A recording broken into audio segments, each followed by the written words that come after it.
Vom Tal des Alpenrheins führt unsere alpine Radtour über den verschneiten Fluela-Pass hinüber ins Unterengadin auf den dortigen wunderbaren Innradweg. Willkommen bei Gipfelschluck, los geht's! Unsere Radtour startet in Landquart, gut 15 Kilometer nördlich von Chur, an einem regnerischen Abend.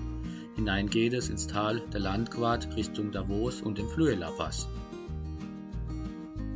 Nach den verregneten ersten 15 Kilometern und gut 200 Höhenmetern am ersten Radtourabend warten nun bei besserem Wetter am ersten vollen Radtourtag für uns schramme 1800 Höhenmeter bis zur Passhöhe des Fluela-Passes.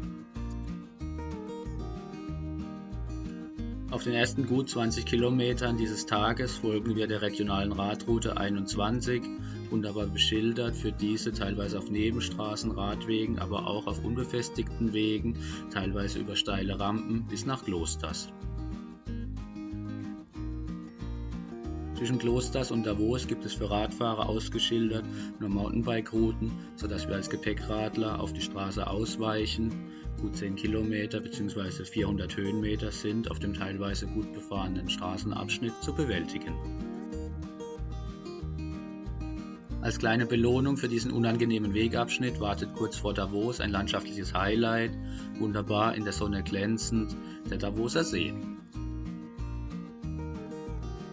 Vor dem Ortskern von Davos biegen wir nun auf die eigentliche Passstraße des Fluela-Pass ab. Es wartet jede Menge Spaß auf 13 Kilometer, etwa 800 Höhenmeter, das heißt durchschnittlich etwa 6,3% bei maximalen Steigungsprozenten von 12%. Die Wahl der Route über den Fluela-Pass ergab sich bei uns aus der Idee heraus, bei 3 vollen Radtourtagen etwas auf dem Inntalradweg unterwegs sein zu wollen. Logistisch sinnvoll für Start und Endpunkt erschienen dabei bei Einreise mit der Bahn Landquart im Tal des Alpenrheins und Garmisch in Bayern, sodass wir auf dem Inntalradweg schlussendlich im Unterengadin und im westlichen Tirol unterwegs sein sollten. Nach gut 4,5 Stunden im Sattel erreichen wir auch schon die Passhöhe. Das tolle Hochgebirgspanorama wird wesentlich geprägt durch das schneereiche Frühjahr. Es liegt noch ordentlich Schnee, aber auch der See direkt an der Passstraße ist immer noch zugefroren. Und das Ende Juni. Die 2383 Meter des Fluela-Pass sind natürlich ein sehr würdiger Ort für einen Gipfelschluck. Heute gibt es einige Schnäpse, aber auch unser liebes Quellfrisch aus dem Appenzeller Land. Zum Wohl! Damit geht es nun auch schon auf die rasante Abfahrt nach Susch im Inntal. Bei einer Länge von 13 Kilometern geht es nun gut 960 Höhenmeter bergab, das heißt durchschnittlich etwa 7,5%. Damit ist diese Seite des Passes etwas steiler und länger als jene, die von Davos hinaufführt. Mit der Ankunft im Inntal sind wir nun mit dem Inntalradweg wieder auf einem ausgeschilderten Radweg unterwegs. In der Schweiz besitzt dieser die Routennummer 65. Der Schweizer Inntalradweg beginnt in Maloja unweit der Quelle des Inn und führt über 115 Kilometer bis zur schweizerisch-österreichischen Grenze bei Martina. Von der Gesamtlänge 115 Kilometer werden wir gut 50 Kilometer im Unterengadin nun zurücklegen. Eines unserer Highlights im Unterengadin war definitiv die Ortsdurchfahrt durch das Bilderbuchdorf Guarda, das mit seinen wunderschön bemalten Häusern überzeugt. Da sich das Dorf deutlich oberhalb der Talsohle befindet, steigt der Inntalradweg dorthin auf gut 5 Kilometer, etwa 250 Höhenmeter an. Ein Anstieg, der sich aber definitiv gelohnt hat. Nach Guarda wartet auf einem sehr gut zu fahrenden Wirtschaftsweg eine wunderbare Panoramaabfahrt hinunter nach Ades, ebenso wie Guarda ein malerisches Dorf, das unter Denkmalschutz steht.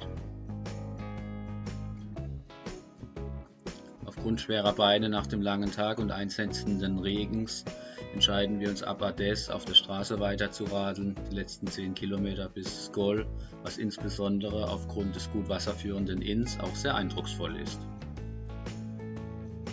Mit Blick auf dessen schöne Kirche erreichen wir unser Tagesziel Skol, schließlich nach gut 6 Stunden 45 auf dem Sattel bei 78 Kilometern und etwa 2300 Höhenmetern. Der schön gelegene Campingplatz bietet nicht nur wundervolle Landschaft außen herum, sondern auch einen tollen Aufenthaltsraum und Küche, bei der es sich gut den Abend verbringen lässt, insbesondere da dieser wieder ordentlich Regen bringen wird. Auf der Karte seht ihr in grün die bereits geradelte Strecke, in rot den Teil, der noch auf uns wartet.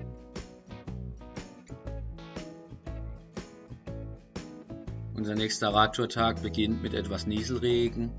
Nachdem es die Nacht durch, aber auch einige Tage vorher ja gut geregnet hatte, führt der Inn immer noch Hochwasser. An einer Stelle ist der Inntalradweg, der direkt am Fluss entlang führen würde, auch gesperrt. Aufgrund des Hochwassers bzw. der starken Regenfälle gab es dort einen Erdrutsch, sodass der größte Teil unserer Reststrecke in der Schweiz auf der Straße sich abspielen wird. Wo es sich aber auch aufgrund des geringen Verkehrsaufkommens an diesem Sonntagvormittag sehr gut radeln ließ.